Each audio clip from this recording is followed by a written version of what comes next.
ओम शांति। 26 सितंबर 2023 की साकार मुरली है।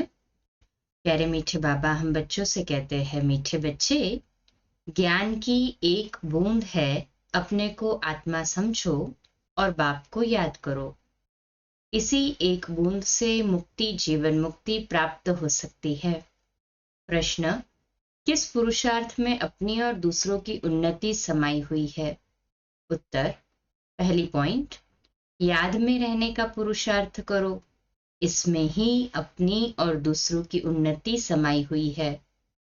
तुम बच्चे जब याद में बैठते हो तो जैसे दूसरों को शांति का दान देते हो।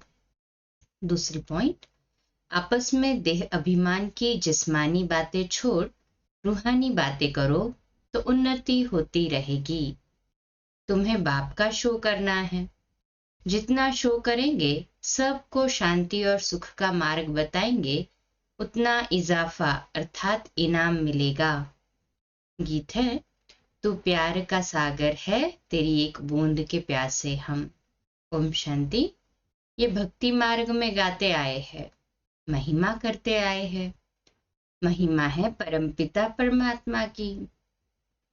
जैसे भक्ति मार्ग में अनेक प्रकार के गायन होते हैं, उत्सव मनाते हैं, वह भी गायन है।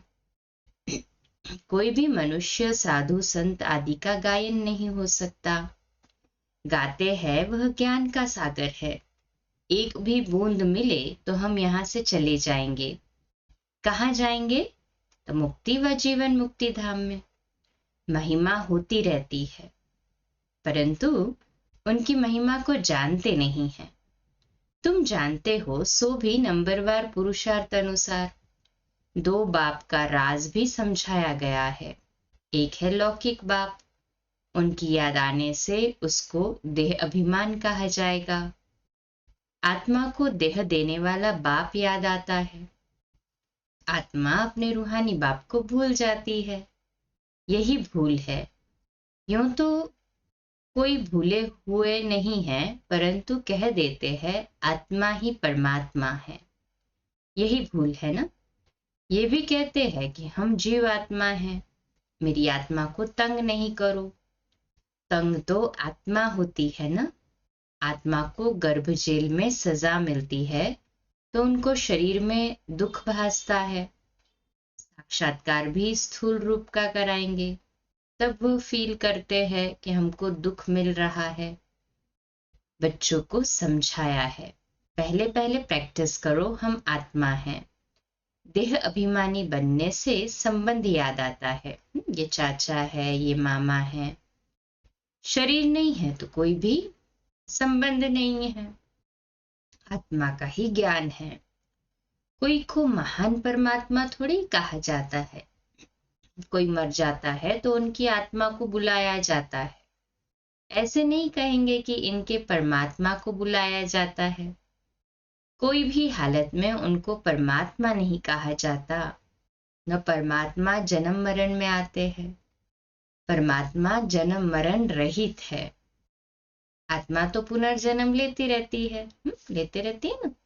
कहें हाँ जी बाबा। ये भी समझ गए हैं कि पहले पहले आत्मा है देवी देवताओं की। 84 जन्म भी भारत में गाए जाते हैं। अब बच्चे जानते हैं ज्ञान सागर सम्मुख बैठे हैं। पतित पावन को ही ज्ञान सागर कहेंगे। बाप को ही कहा जाता है ज्ञानेश्वर। ईश्वर में ज्ञान है सृष्टि के आदि मध्य अंत का। ईश्वर ही सृष्टि को रचते हैं, इसलिए उनको रचना का ज्ञान है। रचता कहते हैं तो जरूर रची हुई सृष्टि है, तब तो कहते हैं ना। रचता को बाप कहा जाता है। भाई बहन को रचता नहीं कहेंगे। रचता हमेशा बाप को कहा जाता है। बच्चे जानते हैं हमारे सम्मुख बाप बैठे हैं। भल विलायत में कोई बैठे होंगे, कहेंगे बाप से हम दूर है, परंतु याद तो करेंगे ना। तुमको भी याद करना है, परंतु लौकिक संबंध को देख पारलौकिक बाप को भूल जाते हैं। इसलिए बाबा कहते हैं उठते बैठते बाप को याद करने की प्रैक्टिस करो। मैं आत्मा इस शरीर से चलती हूँ। आत्मा का ज्ञान तो तुमको है, ये जानते हो आत्माएं और परमात्मा अलग रहे बहुकाल। ऐसे नहीं कहा जाता परमात्माएं और परमात्मा अलग रहे बहुकाल, आत्मा और परमात्मा कहा जाता है ना। कहे हाँ जी बाबा। अभी बाप बच्चों के सम्मुख बैठे हैं, कहते हैं आपकी एक बूंद भी बहुत है। परमपिता परमात्मा हम आत्माओं का बाप है, बस इसको ज्ञान कहा जाता है। ऐसे और कोई को भी कहने की हिम्मत नहीं आएगी कि तुम सब आत्माओं का मैं बाप हूं, जिसको ही ज्ञान सागर पतित पावन कहते हैं। ये कहने कोई को आएगा नहीं। बाप ही कहते हैं मैं तुम्हारा बाप हूं। बरोबर अब महाभारी लड़ाई भी सामने खड़ी है। यादव कौरव पांडव भी है। ये सारा समझाने पर मदार है। चित्र देखने से कोई समझ जाए सो मुश्किल है, जब तक टीचर न समझाए। स्कूल में भी टीचर समझाते हैं ना, ये इंडिया है, ये लंदन है। बिगड़ समझाने बुद्धि में आ न सके। अगर नक्शे में नाम पढ़े तो भी सिर्फ नाम कह सकेंगे, लेकिन कहाँ है, कौन राज्य करते हैं, कुछ भी समझ नहीं सकेंगे। यहाँ भी हर बात समझने की होती है। आजकल तो पहले भपका चाहिए, शो देखकर ही आएंगे।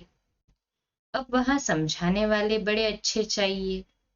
बच्चे ही समझाएंगे कि ये जगत अम्बा है, सबकी मनोकामनाएं सिद्ध करने वाली है। झाड़ के नीचे दिखाते हैं कामधेनु बैठी है, तो उनसे मिलने लिए भी आएंगे। जगत पिता है तो जरूर जगत की माँ भी होगी ना। परंतु जगत अम्बा इनको कहते हैं, क्योंकि कलश माताओं को दिया है ना।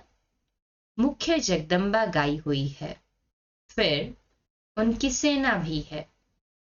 तुम बच्चे एग्जीबिशन करते हो तो उसमें समझाने के लिए बड़े अच्छे अच्छे बच्चे चाहिए। बाबा ने समझाया है, मुख्य बात है बाप के परिचय की। पहले पहले समझाओ, दो बाप है, एक है तुम्हारा लौकिक बाप, दूसरा है पारलौकिक बाप। लौकिक बाप से तो जन्म जन्मांतर हद का वर्षा लेते आए, अब बेहद का वर्षा लो। बहुत गई थोड़ी रही, विकर्मों का बोझा सिर पर बहुत है। योग से ही विकर्म विनाश हो सकते हैं। मासी का घर नहीं है, अर्जुन कुछ न कुछ हिसाब किताब रहा हुआ है, तब तो भोगना पड़ता है। कितनी मेहनत लगती है।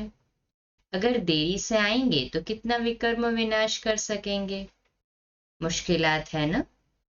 ये तो तुम ढिंडोरा पिटवा दो, जो कोई फिर उल्हना न देवे। तुम कह सकेंगे हम तो ढिंडोरा पिटवाते, अखबार में डलवाते थे। जितना हो सके निमंत्रण तो सभी को मिलना चाहिए। बेहद के बाप से बेहद का वर्षा लेने का पुरुषार्थ करो। खूब निमंत्रण पत्र बांटो। सबसे जास्ती सर्विस दिल्ली में हो सकती है। दिल्ली है सारे भारत की गद्दी। वहां सभी अखबारों में एजेंट्स रहते हैं। अखबार द्वारा भी करना है, इतला करते हैं ना अखबार से भी। तो लौकिक बाप से तो जन्म जन्मांतर वर्षा लेते आए, अभी फिर पारलौकिक बाप से वर्षा लो। जिस वैकुंठ को याद करते हो उसका वर्षा बाप से आकर लो। सभी अखबारों में डालते जाओ। शिव बाबा का बर्थ प्लेस है भारत। सभी का उद्धार करने वाला एक ही बाप है ना। तो सबसे बड़ा तीर्थ परमपिता परमात्मा पतित पावन का हुआ ना। परंतु ये किसको पता नहीं है। क्राइस्ट, इब्राहिम, बुद्ध आदि सभी पुनर्जन्म लेते लेते अभी अंतिम जन्म में हैं। क्रिश्चियन लोग खुद भी कहते हैं क्राइस्ट यहाँ ही किसी जन्म में है। क्रिश्चियन लोग भी झाड़ को मानते हैं, नहीं तो इतनी आत्माएं कहाँ से आती है। जरूर सेक्शन है जहां से आते हैं। हिस्ट्री फिर जरूर रिपीट होगी। ये झाड़ बड़ी अच्छी चीज है, परंतु इनकी वैल्यू बच्चों के पास नंबरवार है। बच्चे दूसरों को समझाने के लिए प्रदर्शनी आदि करते हैं ना? कहे हाँ जी बाबा। इसमें कोई आर्ट का शो नहीं करना है। आर्ट गैलरी में तो व्यर्थ के चित्र रखते हैं, समझते हैं ये आर्ट है। देवताओं की पतली कमर आदि में किस्म किस्म के चित्र बनाते हैं। वहां देवताओं की तो नेचुरल ब्यूटी रहती है। सतयुग में इस समय तो 5 तत्व भी तमो प्रधान है। सतयुग में तो 5 तत्व भी सतो प्रधान होते हैं। श्री कृष्ण गोरा और श्री कृष्ण सावरा गाया हुआ है। वहां शरीर की मरम्मत नहीं होती। यहाँ तो देखो कितनी मरम्मत करनी पड़ती है। वहां तो भल बूढ़ा हो जाए तो भी दांत आदि सभी मजबूत रहते हैं। दांत टूट जाए तो डिसफिगर हो जाए, वहां तो एकदम फर्स्ट क्लास 16 कला संपूर्ण रहते हैं। लूले लंगड़े होते नहीं। यहाँ तो देखो कैसे लूले लंगड़े जन्म लेते हैं। तो तुम ऐसे परिस्तान के मालिक बन रहे हो। एक ही मुसाफिर आकर परिस्तान में ले जाते हैं। तुम मुसाफिर यहाँ पार्ट बजाते बजाते पतित बन जाते हो। आत्मा काली हो जाती है। बाप तो एवर हुसैन है, उनमें कभी खाद नहीं पड़ती है। मैं तो सच्चा सोना हूं, इसलिए मुझे बुलाते हैं। एवर पावन को ही बुलाते हैं कि बाबा आओ, हमको भी आप समान बनाओ। तुम एवर पावन तो नहीं बनेंगे, बाकी सतो प्रधान में तो सबको आना है, परंतु उनमें भी नंबरवार है। नाटक में एक्टर्स भिन्न भिन्न होते हैं ना। कोई हीरो हीरोइन होते हैं तो उनके पैसे भी बहुत मिलते हैं उनको एक्टिंग के। अभी तो गवर्नमेंट सबके पैसे पकड़ती रहती है, टैक्स तो देना पड़ता है ना। कहा जाता है किनकी दबी रहेगी धूल में किनकी राजा खाए। सफली होगी वही जो खर्चे नाम धनी के, क्योंकि धनी आया हुआ है स्वर्ग की स्थापना करने। जो बाप के मददगार बनेंगे उन्हों का ही सेफ रहेगा। तुमको तो वहां ढेर की ढेर मिल्कियत होगी, कितना सोना हीरे जवाहरात आदि होंगे, परंतु तुमको उसकी कोई भी परवाह नहीं रहती है। तुमको कोई लूटेंगे थोड़ी। हीरे सोने आदि की खानियां सब तुमको नई नई मिलेंगी। पत्थरों मुआफिक हीरे पड़े होंगे, सब तुमको मिल जाना है। जैसे ईंटों के महल बनते हैं वहां सोने के महल बनाते रहेंगे। धनवान प्रजा भी सोने के महल बनवाएगी। जो पूरे दानी बनते हैं वह भी सोने के बनाते हैं। बाबा सब बातें बतलाते रहते हैं। ऐसे भी नहीं कहते तुम भूख मरो। बच्चों आदि को भी संभालना है। रचता का फर्ज है संभाल करना। दुखी नहीं करना है, भूख नहीं मारना है, रहमदिल बनना है। मनुष्य कितने दुखी है, जानते हो फेमाइन पड़ेगा तो बहुत दुखी होंगे। त्राही त्राही करेंगे, फिर जय जयकार होगी। सब आत्माओं को सुख मिल जाएगा। बाप है ही दुख हरता सुख करता। सुख है दो, एक शांति धाम में रहना और दूसरा सुख धाम में रहना। सुख धाम में पवित्रता सुख शांति सब है। बाप कहते हैं मैं कल्प कल्प आता हूं। जब मनुष्य बहुत दुखी हो जाते हैं, मेरा पार्ट ही उस समय का है, इसलिए मेरा नाम ही है दुख हरता सुख करता, सर्व का शांति दाता सुख दाता। तुम जानते हो हम बाबा के साथ सबको शांति का दान देते हैं। जितना याद में रहेंगे उतना औरों को दान देते रहेंगे। फिर नॉलेज देते हैं सुख के लिए। तो बच्चों को माता पिता का शो करना है। जितना शो करेंगे, सुख शांति का मार्ग बहुतों को बताएंगे तो इजाफा मिलेगा। लेना है ना सभी को इजाफा। कहे हाँ जी बाबा। बाबा तुमको कितना सब नई दुनिया की नई नई बातें सुनाते हैं। पुरानी दुनिया और नई दुनिया दोनों का साक्षात्कार कराते हैं, और ही जास्ती तुमको साक्षात्कार कराएंगे। परंतु उनको जो बाबा के पक्के सच्चे बच्चे होंगे, सच्चे दिल पर साहिब राजी होता है। तुम बहुत कुछ देखेंगे, जैसे शुरू में भी दिखाया था, फिर अंत में दिखाएंगे। कितने प्रोग्राम आते थे, साक्षात्कार कराते थे, कितनी सजावट ताज आदि पहनाते थे। फिर से भिन्न भिन्न प्रकार के दिखाएंगे। मिरुआ मौत, मलू का शिकार। उसी समय पार्टीशन में भी मिरुआ मौत था ना। तुमको कोई परवाह नहीं थी, तुम तो जैसे जीते जी मर गए। तो बाबा कहते हैं, बच्चे पूरी मेहनत करो, पुरुषार्थ करो। हम आत्मा है, एक दो से भी रूहानी बातें करते रहो। जिस्मानी देह अभिमान की बातें खत्म। जो आश्चर्यवत भागंती हो जाएंगे वह ये सब नहीं देखेंगे। पास्ट भी तुमने देखा और जो नया होगा वह भी तुम देखेंगे। मेहनत करो। मीठे मीठे बच्चों। बाबा देखो, बच्चों के लिए सब बच्चों के लिए तो करता है ना। तो बाबा भी कहते हैं, मीठे मीठे बच्चों को बाप बहुत प्यार करते हैं। प्यारे बच्चों को बहुत प्यार मिलता है। जो अच्छी सर्विस करेंगे उनको प्यार भी मिलेगा, पद भी मिलेगा। भूलो नहीं, हम आत्माओं को निराकार परमपिता परमात्मा शिक्षा दे रहे हैं। सर्विस का शौक तो चाहिए न? तो स्वर्ग का वारिस बना रहे हैं बाबा। दैवी गुणवान बनना है। आगे तो सब में आसुरी गुण थे, अब बाबा सम्मुख बैठे हैं। जिससे वर्षा मिलता है उनसे लव रहता है, दलाल से नहीं। दलाल तो बीच में हुआ, सौदा तुमको उनसे मिलता है। ब्रह्मा बाबा तो दलाल है, सौदा शिव बाबा से मिलता है। तो बाप को याद करो, देह अभिमान को छोड़ते जाओ। मेरा तो एक बाबा, दूसरा कोई भी देहधारी याद न आए। ये तो बाबा पुरानी बूट में आए हैं, मैंने ये लोन लिया है। कल्प पहले भी ये अक्षर कहे होंगे, अब भी कह रहे हैं। आज ही के दिन तुमको ये समझाया था, फिर समझा रहा हूं। कितनी अच्छी विशाल बुद्धि चाहिए। लक्ष्मी नारायण नंबर 1 बने हैं। जरूर अच्छी प्रालब्ध बनाई होगी। ये गॉडफादरली सेल्वेशन आर्मी है, सारी दुनिया को मुक्ति, जीवन मुक्ति का सेल्वेशन देने वाली। सर्व का सदगति दाता राम। गति में तो जाना ही है ना सारी दुनिया को। अच्छा, मीठे मीठे सिकिरते बच्चों प्रति माता पिता बाप दादा का याद प्यार और गुड मॉर्निंग। रूहानी बाप की रूहानी बच्चों को नमस्ते। हम रूहानी बच्चों की रूहानी माता पिता बाप दादा को याद प्यार, गुड मॉर्निंग और नमस्ते।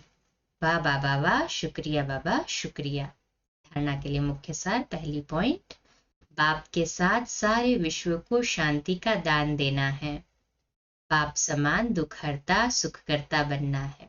बनना है ना, कहे हाँ जी बाबा।